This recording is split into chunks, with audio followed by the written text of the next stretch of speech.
Greetings, scholars. I hope you're well. Welcome to Lecture 12. We'll be talking about social behavior. We'll talk about person perception, how we form stereotypes around certain issues, people. We'll talk about the ills of and how our perceptions and our biases also affect our behavior and how we attribute things happening in our environment. And then we'll end off with kind of a look at social conformity, how group dynamics plays a big role in our behavior and our thought process. And over the course of time, we'd like to think that we're moving kind of in isolation and independently, but a lot of what we see in our environment not controls, but influences kind of what we think, what we do, and our mindset and how we move and experience the world. Okay, so we'll go ahead and get started. And this will be a two-part lecture. So we'll kind of hit on a lot of the bigger issues concerning person perception, stereotype, and attribution. And then the second part of this lecture will then lead into group dynamics and how groups influence us and how we conform to our social environment. So one of the first questions that we ask is in psychology or just when we meet someone is our impression of the person. And oftentimes the impression is formed through just our first look. We make quick judgments on character, trustworthiness, and intelligence. All of these things we automatically just seek. We seek it out in judgment when we're communicating or interacting with people. So you'll have a first impression of someone, and sometimes that impression can be changed, or the opinion you have of someone can be changed over the course of time. But oftentimes it's a little bit harder for some to change the impressions that you first make. So it's really important that you come into a situation in a great attitude, a great emotional state. So when you're interacting with people for the first time, you start off on a pretty good foot, right? You don't want to start off on a bad foot with, poor communication skills, poor attitude. You want to go into your interactions with people for the very first time with a great outlook, great personality, a great energy, great vibe, because individuals can read those things pretty quickly. So that first impression is extremely important. And as you reflect on your first time in a particular class, you have formed an impression, or the impressions that are formed on you from your instructor or other peers in your class. And sometimes it's harder if you start off on the wrong foot to try to change someone's perspective. And we'll talk about attributions, but the way that we form attributions about external or internal attributions about behavior is how we can make it easier or harder for someone to change the perception of people. Okay, so here are our objectives. 4 pages of them, 4 slides. And we'll start again with physical appearance, how we form stereotypes, and how those influence our impressions of other people. Then we'll move into our attitudes, how we form and develop our attitudes. And the last part will be formed around the group dynamics, how we conform to certain situations and circumstances, and then also how obedience plays a role in our group dynamics. And then lastly, we'll talk about groups and our social settings and how we react and respond to certain circumstances, depending on the size of the group, the importance we place on the group. And then the final thing will be on group dynamics, group productivity, group decision-making, and those different phenomena or concepts that are related to that, group polarization and groupthink. Okay. So person perception, unit 12.1. So the forming of impressions of other people and other people forming impressions of us. And so we have to think through, some of the things that we talk about. But we'll begin with the idea of the subfield of social psychology. And social psychology is the study of, the personality, but not just the personality, but the social being, the social environment, our environments that we grow up in. We've talked about personality, we've talked about emotion and motivation, and the social piece of psychology is that last piece, and it's concerned with the way individuals' thoughts, feelings, and behaviors are influenced by actual, imagined, or in the implied presence of other people. And so, everything that we are, thoughts and feelings and our behaviors can be influenced and are influenced by the presence of other people, either it be actual people around us. So, if you go into the elevator and everyone's facing towards the door, um, you're going to face towards the door. So say everyone is facing towards the back of the elevator, then you're probably more likely to face towards the back of the elevator because everyone is facing towards the back of the elevator. And it really depends on the amount of people in the elevator. So we'll talk about those phenomena, that how we are formed, how our behaviors are formed and influenced by other people around us. Okay? So the first thing we look at is the appearance, right? So when we meet someone for the very first time, the first thing that we see is their physical appearance, and we form a person or we form a perception or a impression of other people by that physical appearance. The first thing we look at, again, we look someone's shoes all the way up to their face, right? We're always looking and checking the appearance of other people. And there is what we call an attractive stereotype. So when we see someone for the very first time and we find them attractive, the attractiveness stereotype is a phenomenon that says that people tend to ascribe desirable personality characteristics, like someone's more outgoing, they're more kind, they're more hardworking, they're more intelligent, to those who are better looking, right? It's just a phenomenon that we've begun to see over the course of time. On average, you're going to look at someone who's more good looking, and you're going to ascribe those more desirable personality characteristics to them. And that's not to say that everyone does it, but if you were to ask the vast majority of people in our community, in our society, they would use and have this stereotype for good looking people. This stereotype is also referred to as, what is beautiful is good effect, right? So we ascribe those good characteristics to things that look good, that are good or better looking. Okay? Research does show a very, very little correlation, small correlation between attractiveness and personality traits. So this stereotype is not all that accurate. Just because someone looks good does not necessarily mean that they have or possess positive personality characteristics.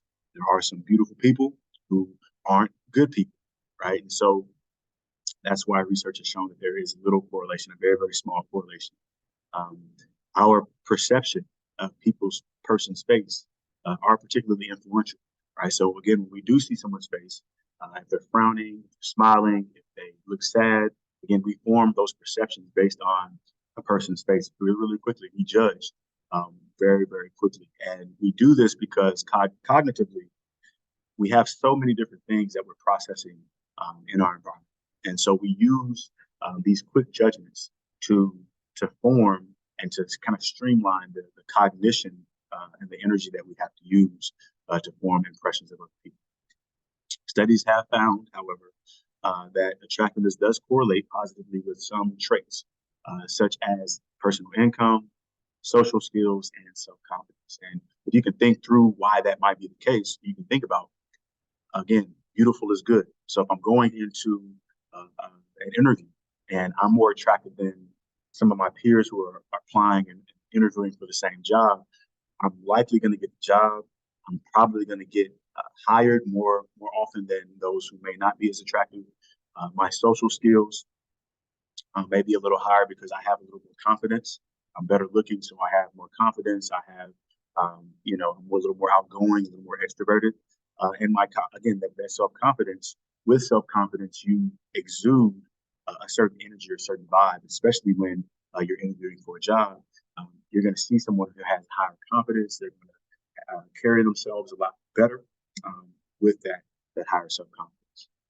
Okay? So when we say perceptions of people's faces are particularly influential, good-looking people tend to be more likely to be interviewed for jobs and or hired for jobs. They advance usually more rapidly in their careers and earn higher salaries than less attractive people, right? And so there is this stereotype, and people, again, the good is the good effect, right? Beautiful is good effect, and so people tend to ascribe these higher personality traits and characteristics to people who look more attractive. Um, when you look at certain jobs, so salesmen, people who sell cars or sell houses, they're oftentimes going to secure more and higher prices uh, than their less attractive salesmen and salespeople. Right? It's just based on that attractiveness stereotype. However, there is no there is little moderate correlation between your attractiveness and your earnings, right? And so when we look at attractiveness and earnings and income, attractiveness does not really play a big role because as soon as you open your mouth, you can be extremely beautiful, but as soon as you open your mouth, you're telling people how competent you are at what you're doing or what you're saying. If you have a real estate agent who is really extremely attractive, but when you ask them about the home that they're selling or you're interested in, they can't give you any of the specs. They can't tell you about the neighborhood. They can't tell you about the home owners association. Then you're going to be less likely to buy a home from them versus someone who is a little more well versed in the neighborhood about the home. So again, the intelligence is extremely highly more correlated to earnings than just attractiveness. You have to know what you're talking about. Just because you're beautiful does not mean you're intelligent, right? Again, you might get in the door with attractiveness, but you may not be able to stay in the place because of a lack of intelligence or competence. Okay, so with person perception, right? We form different stereotypes. Again, the attractiveness stereotype is a stereotype that we form about attractive people. But stereotypes, again, are those beliefs that people have certain characteristics because of their membership in a particular group. So when we talked about the attractiveness stereotype, those who are more attractive, that's a particular group of people, right? And so those who are more attractive are said to, again, be more extroverted, be more outgoing, be more intelligent, right? So those are characteristics that are tied to the membership of a particular group. The most common stereotypes in our society are those based on gender, age, and membership in ethnic or occupational groups, right? So if I were to ask you what an engineer's personality or characteristics of an engineer are, you would say someone who's good at math, someone who is kind of nerdy. You would say someone who is maybe a little more introverted, a little more conscientious and pays more attention to detail. Those are some characteristics that you might associate with someone who is an engineer. If I asked you to tell me about someone who is a man, right? What are the characteristics of stereotypical men, right? You would say someone who has some machismo, someone who is tough, they have a tougher exterior, they are stronger, they tend to be, a little less emotional, right? Those are some stereotypical characteristics of men, right? So these are some of the most common ones, right? The subjectivity in person perception is the fact that not all of our stereotypes are or fit, right, the actual stereotype of the person, right? So there are things that we do believe and estimate about people that we confirm and make associations to certain characteristics of people that aren't necessarily true, right? So the illusory correlation, this occurs when people estimate that they have encountered more confirmations of an association between social traits than they have actually seen. So an example of this would be a lady hears on the news that a young child was attacked by a dog, right? So in her readings of different breeds of dogs, she and many people around society think that pit bulls are the most aggressive dogs in society, right? You have German shepherds, you have Rottweilers, you have Shih Tzus, you have Saint Bernards, but the pit bull has been labeled and stereotyped to be a dog that is most aggressive. So when she hears that a dog has attacked a young person, she automatically sees and thinks it's a pit bull, right? Because of her estimation that she's encountered those confirmations over and over again. But in actuality, Many times, pit bulls aren't the animals that are attacking humans, right? Sometimes it could be a German Shepherd, it could be Chihuahuas attack young people, right? So again, that's an illusory correlation. And individuals usually selectively can only recall those facts that fit with their stereotypes. So even though, an individual does not, directly fit the stereotype, they're going to recall the facts that they see about a person or about someone in a particular age and gender that fit that stereotype so that it kind of fits in with what they think. Our stereotypes are kind of statistically, they are accurate, right? But they are not universally valid, meaning our stereotypes, because of, on average, people do act in certain ways, they are statistically accurate, right? Because on average, you're probably got a higher percentage of people who, for men are usually going to have a more masculine feel. They're going to, not show their emotions as openly as females would. So statistically, that's accurate, right? But that's not universally valid because there are some men who are emotionally intelligent, who share their emotions, better and more effectively than other men do. So again, it's not universal to every man in our society. Okay.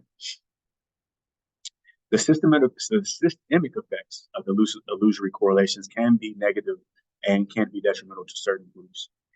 There is, again, the public disproportionately notices violence perpetrated by minority groups and connects this violence with certain races or ethnicity, despite no such correlations existing whatsoever. Right. So again, we see in the lady's case where she's heard on the news that someone had attacked a young person, they're automatically going to think that it's a particular breed of dog. Right. For individuals who hear without even knowing the race or even the gender of a person who maybe has committed a robbery or a murder, they're automatically going to think that it is a particular gender or a particular race because of this disproportionate tie, stereotype to particular groups, minority groups associated with violence, right? Public officials and have a debate, right? Have connected immigrants to crime on many occasions, right? Certain public officials have said that, Latino or those who are Latin descent are criminals or thieves or murderers, right? And by saying that, that creates this stereotype where there's more harsh immigration restrictions, there's stricter deportation methods, and sometimes those have been a result of those stereotypes about particular groups. There have been studies, however, that have shown that between the time of 1994 and 2014, they found that there is no positive correlation between the increase in immigration and the crime rate, right? In fact, studies oftentimes show a weak negative correlation where because of the individuals who come into our country, there is a reduction in the crime rate in some neighborhoods, right? So just because you have this stereotype does not necessarily mean that it is actually true. But we try our best as people to find confirmations of the fact, right? So we'll find instances in research and research media stories that show that, certain minority groups are committing crimes and violent crimes and theft, right? And we'll see that in the grander scheme of things, those things aren't happening majority of the time, but we'll find again confirmations of those things on a smaller scale that again confirm the stereotypes that we formed. Okay, so what happens when we develop these perceptions of people, these stereotypes, subjectivity that we have? We form evolutionary perspective on bias in person perception is the in group versus out group, right? The in group are those that you closely belong to and identify with, and the out group are those individuals who you don't belong to and you don't easily identify with. And what happens with in group versus out group?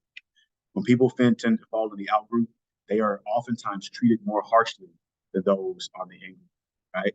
For gender, race, age, we tend to have these implicit bias, and we'll talk about implicit bias, but we tend to have these biases against groups from the out group versus the in group.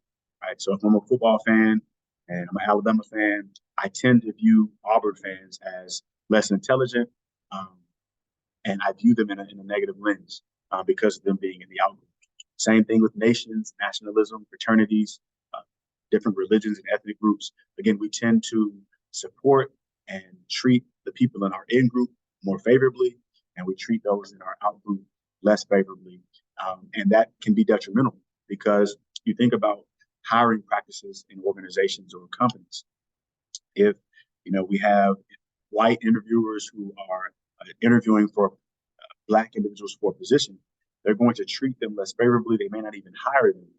They might hire those who look more like them than those who don't look like them, just based on the in group and the out group.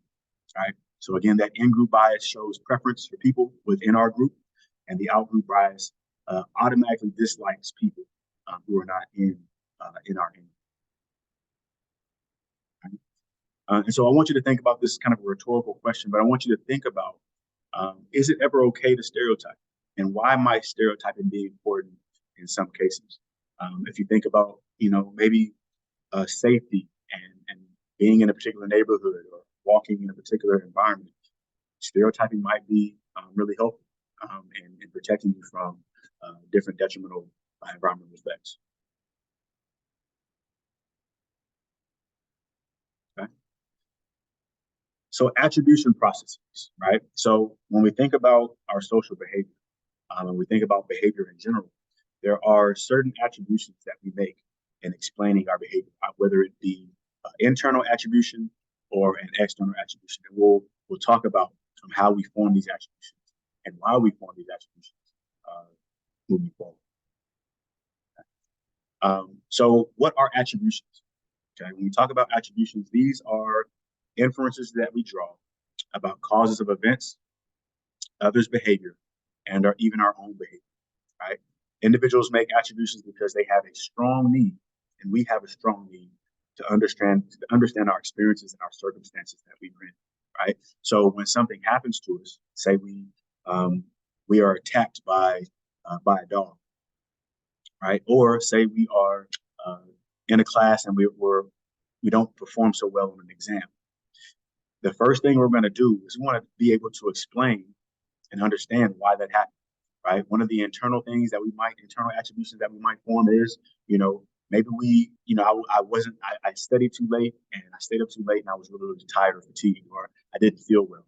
Or one of the external attributions I might make to it is, maybe the exam was just too difficult, or my professor didn't teach me the content that was on the exam. So we externally attribute things and we internally make attributions of things just based on what happens, right?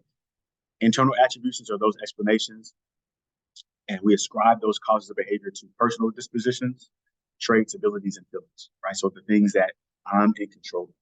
The external attributions are those explanations that ascribe the causes of behavior to situational demands and environmental constraints. So we'll talk about some examples of those next, right? But the internal and the external attributions impact everyday interpersonal interactions that we have with people around us, right? So if we get caught off in traffic, we're riding down, the parkway, and we get cut off in traffic, we'll form an attribution about that person or the driver who's driving the vehicle. We can say that they are, for them, we can say that internally they are just not good people. Or we can say maybe it's an external attribution. Maybe they're in a rush. Maybe they're have an emergency because we see their hazards on, right? So maybe the external attribution that we give to them is maybe they're in an emergency situation and they're having to weave in and through traffic to get to their destination to handle the emergency. Okay. So one way that we study attribution theory, Bernard Wiener, he applied the attribution theory to the success in the academic setting, right? So Bernard Wiener, he said humans feel the need to explain both successes and failures, although says this need is more prevalent in situations in which the outcome was not unexpected. Okay, so we attribute our successes and our failures to four things, right? Our ability, our effort, the task difficulty, and to luck or just chance, right? And the causal dimensions of these behaviors, the different causes of these behaviors are locus of control, stability, and controllability, right? Locus of control is just, do I have the control over what's happening in my environment, right? You know, do I have any control over, you know, my ability, my effort? Um, if it's task difficulty or luck, I don't have any control over locus control over that, but I may have some control over my ability and the effort. Stability is, does the dimension or the behavior change over the course of time? If I'm thinking about ability and effort, does my ability and my effort, can I change it over time, right?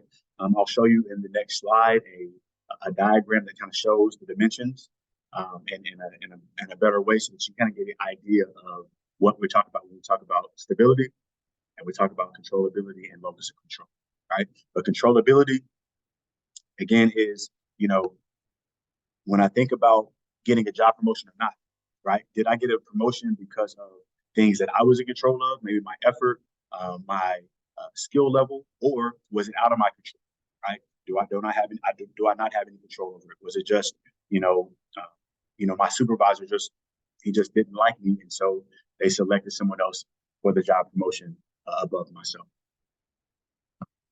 Okay, so when we think about the stability dimensions, right, we break down our successes and our failures due to internal and external attributions, right? So when we think about the academic setting, right, say that you did extremely well on an exam, right? So now you have an internal or you're making external attributions to be doing extremely well on an exam, right?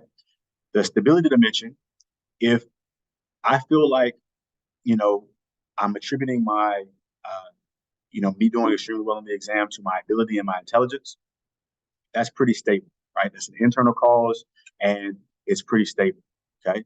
But however, if I think that, I didn't do so well, right? Say I didn't do so well on the exam, right? And, maybe I say, maybe I was just fatigued. I was really tired. I didn't really feel well. So then I make an internal cause, an attribution, and then those things are kind of temporary, right?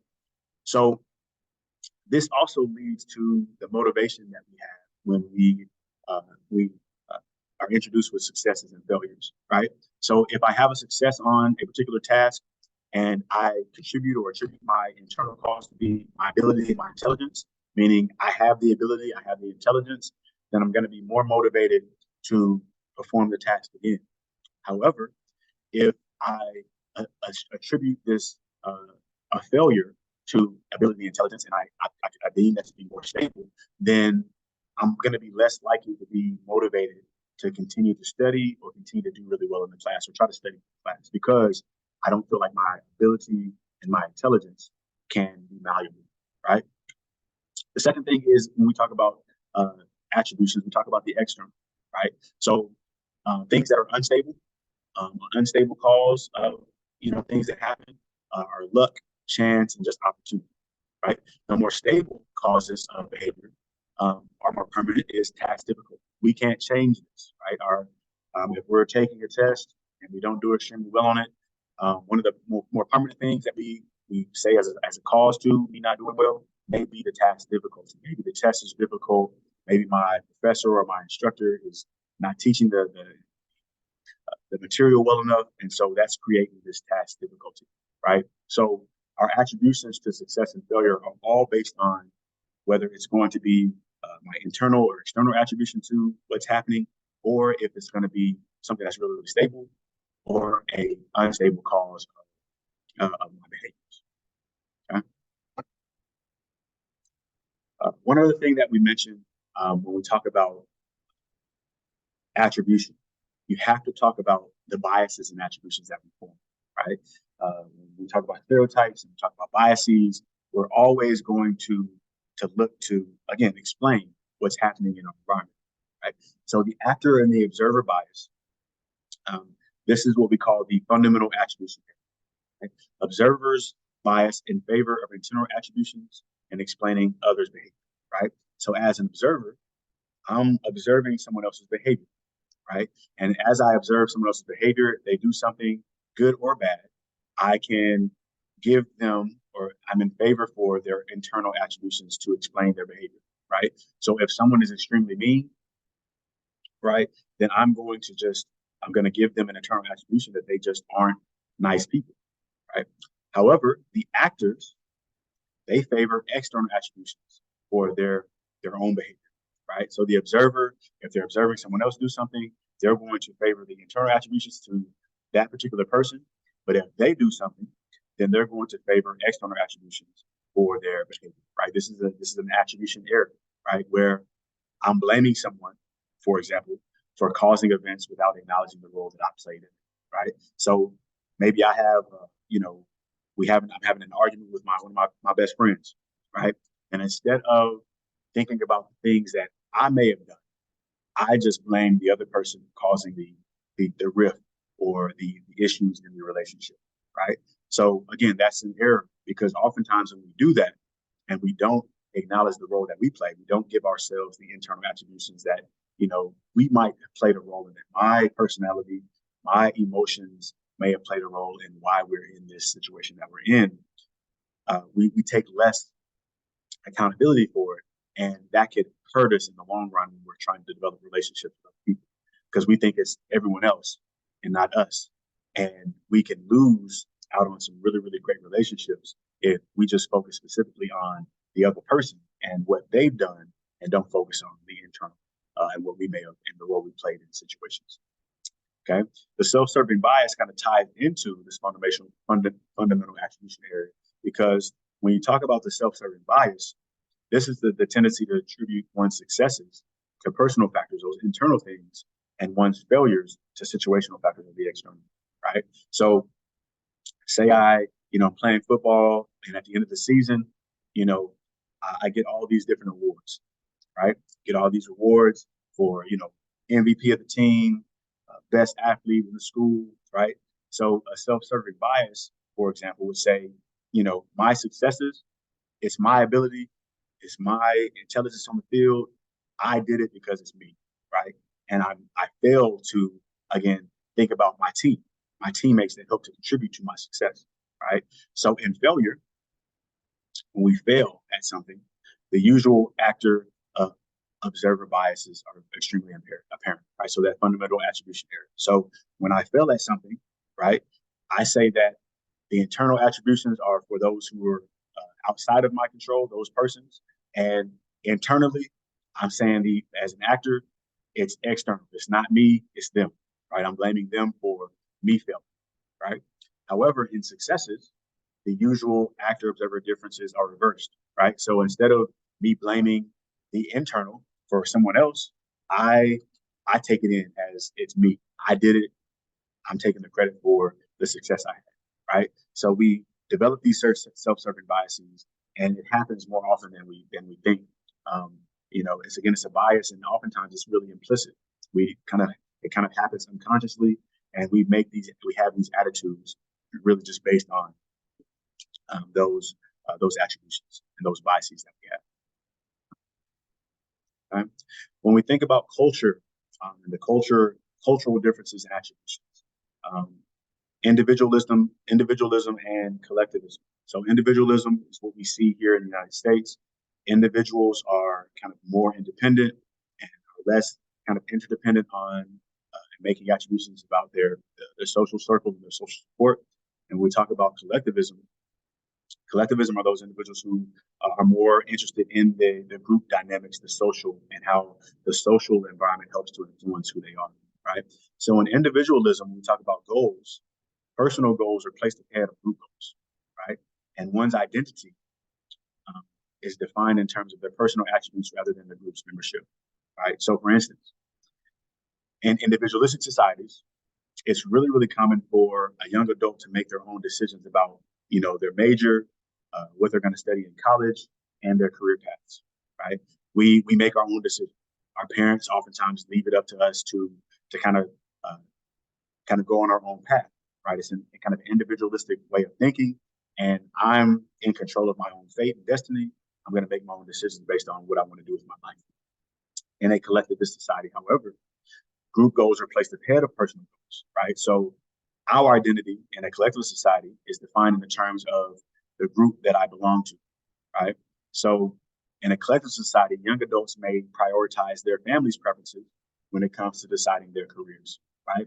So instead of, me going and charting my own path, my mom and my dad and my siblings, they are educators, and we are a family of educators. And so in a collective society, then I'm likely going to have a preference to become an educator because of my family's preferences when I'm deciding mine. So I'm thinking about them when I'm making that decision, not somewhere thinking about myself, right? So if my mom and my dad prefer that I become a doctor, then I'm likely to become a doctor because of my family's preferences for my life, right? There are pros and cons to both of these, right? So in a sense, there is some benefit to, again, charting your own path and making decisions on, some things that are happening in your life. And oftentimes when that happens, we're a little more happy, right? We make decisions based on our own preferences, our own belief, values, and interests. And again, we oftentimes find careers that are more fulfilling. When we are putting too much weight on in collectivism, then oftentimes when we prioritize the preferences of our family and our social circle, sometimes we may select a career or a major that does not align with how we feel, our behavior, our beliefs, and our interests. And oftentimes that may create, some kind of dissonance. We'll talk about dissonance, where this is kind of this pressure, this discomfort because we're not doing exactly what we want to do, right? When we compare the two societies together, when we talk about attributions, um, individualistic societies, um, um, collectivist societies are really less susceptible to the fundamental attribution error, right, and the self-serving bias, meaning they're going to be less likely to um, attribute internal attributions to individuals outside of them. They're going to be more likely to, again, think about themselves and how they contribute to the problem, right? They're not going to blame other people. They're going to look on the inside to see how they are playing a role in what's happening around. And when we talk about the self-serving bias, right, they're going to look, again, less about themselves, and they're going to think about people outside of themselves, about, their successes and their failures, okay?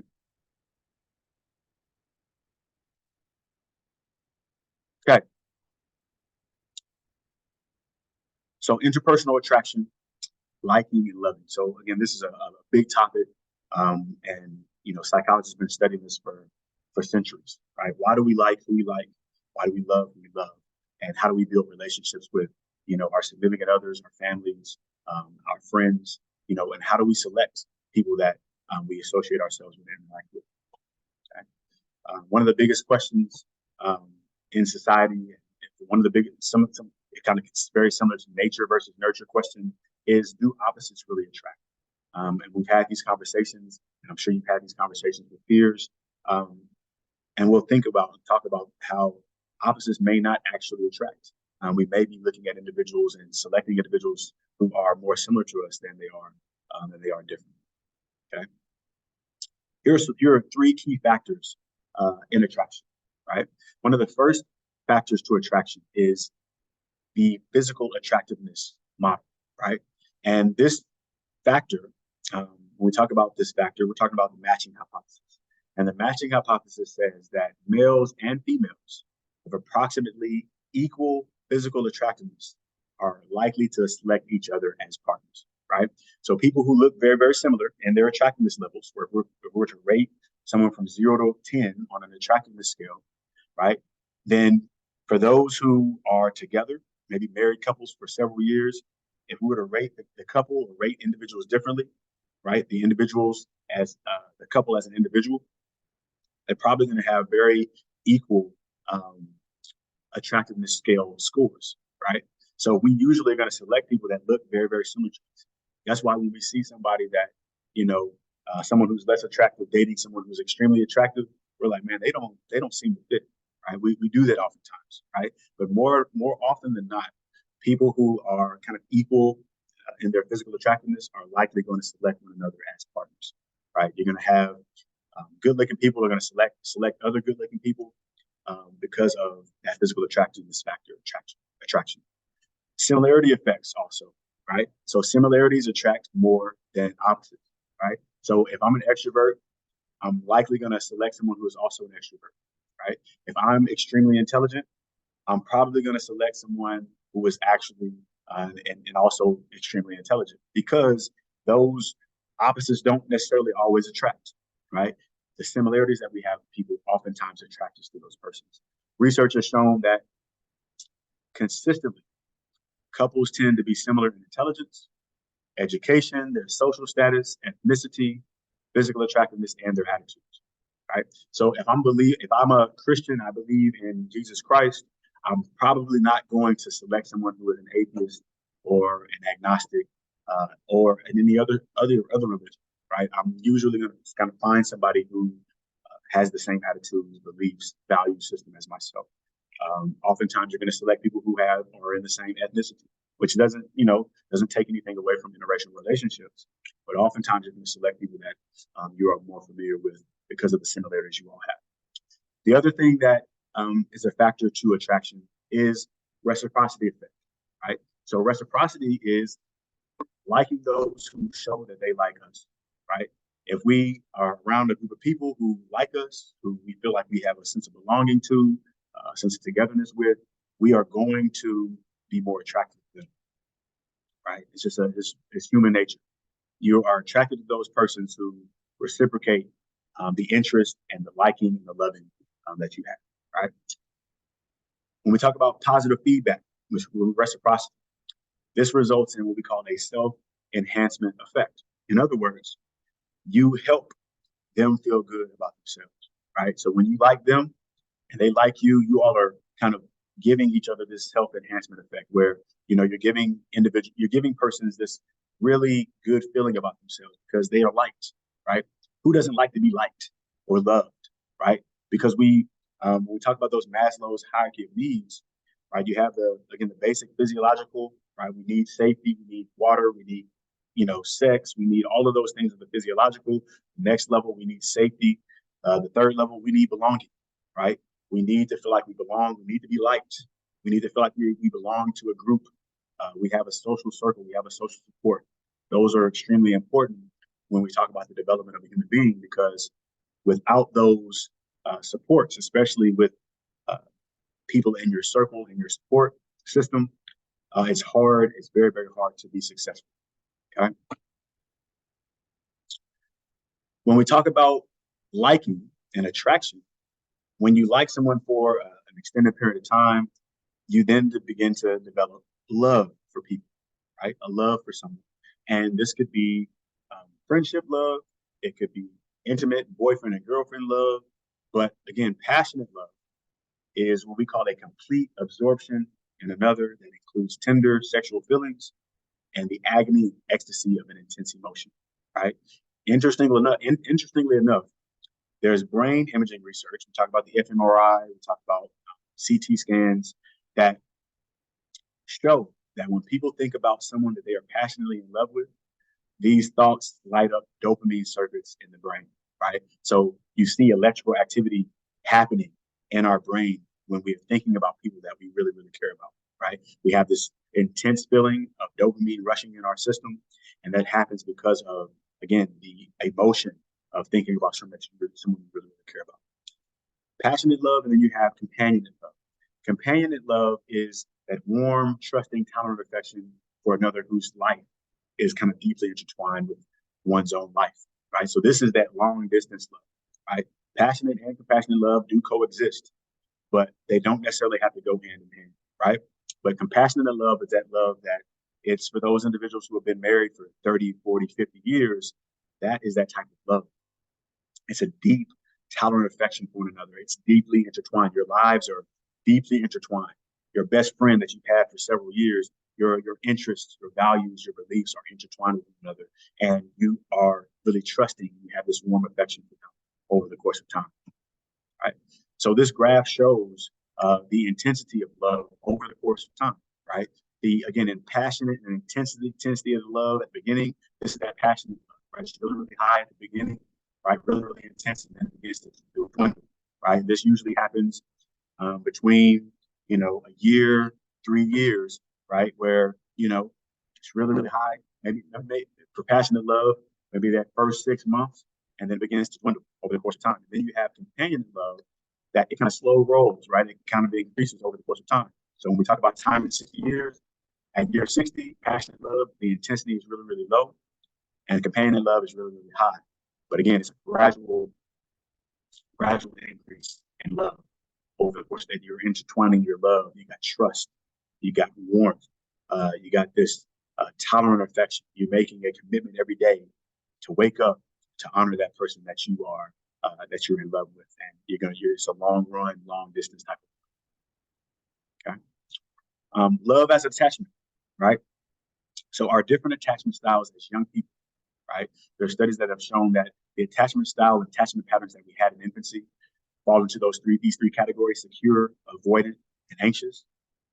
According to Hazan and Shaver, the attachment styles that we had in infancy, the romantic attachment or romantic love that we have in later adulthood is influenced by that, right? So romantic love is an attachment process, right?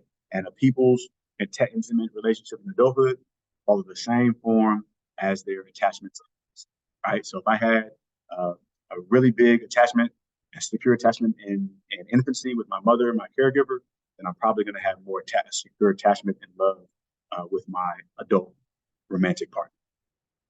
Okay. So again, in a study that was shown, secure adults found it relatively easy to get close to others and describe their love relations as trusting, right? Because again, when they grew up, they had a really secure attachment style, right? When they were with their parents were really warm, and affectionate, and attentive to them.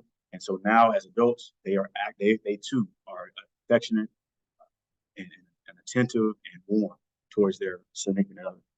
When you have someone who is anxious and ambivalent as adults, they reported preoccupation with love. This is an inconsistency in their infancy where the parent was sometimes attentive and trusting and warm, and then other times they were really standoffish and absent, right? And so this creates this expectation of rejection, right? They have a fear of rejection. They want to, they want to win their partner over by deeds and how they make their partner feel. They buy their partner things. They do things for their partner that is kind of outside of the norm. They're really, really clingy, right? Because they don't want to be rejected. And they describe their love as kind of volatile and marked by jealousy, right? And then the last thing is avoidant adults, right? These are the infants that really didn't get the affection, the attention, the support that they needed as infants, right? Their parents weren't as attentive. And as adults, they find it difficult to get close to other people. They don't trust people as well or as close as other people, right? They don't form relationships and as quickly as others, right? They lack intimacy and they lack trust because as infants, they weren't able to get the love and support growing up. So these findings support the notion that individuals' infant attachment experiences shape their intimate relations and well into adulthood. Again, that development over the course of time is really, really important, especially in early childhood, infancy. Those relationships that we build have a correlation to and an influence on the relationships that we build as adolescents, young adults, and into emerging adults. Okay. So when we talk about culture, the internet and close relationships, relationships are varying. We are a culture that is really, really flat. When we talk about globalization, internet, and our ability to connect with people across the globe, right? Internet has created this opportunity for people to really fall in love from wherever you are. You could be someone in Alabama, you could be dating somebody in Australia, but you can develop those really close relationships. And long distance is not that big of a deal now. We can travel. Now we have built these virtual relationships, and they can be almost as intimate as face to face, depending on what your kind of your love languages are. Your personality. Some people need the physical touch and the that quality time in person, but others don't really require that. And it really depends on the person. Some cultures, when we talk about close culture and relationships, in more collectivist societies, um, they put less emphasis on romantic love, and they put a little more higher emphasis on, support and income and being able to provide for a family. Whereas in the individualistic society, there's a big emphasis placed on romantic love and being able to select your own partner and being able to love who you want to love. Whereas in collectivist societies, many collective societies, you know, we put more emphasis on, what our parents want, right? Versus what my heart says. And the individualistic society is about my heart. What do I want? Who do I want to date? And I don't really think about what my parents think, right? I'm thinking about what I want. But again, social media highlights the good news and can create kind of compulsive and maladaptive behaviors, right? Because we see what we want to see on social media, right? We have what we call relationship goals, and we see people in social media. They're happy, they're traveling, they're doing well. And then on the tail end, you have, when actuality, these couples aren't doing as well, right? So we still want to see, you have dating sites, you have social media, you have these virtual relationships. They can work. It just depends, kind of individually on the person.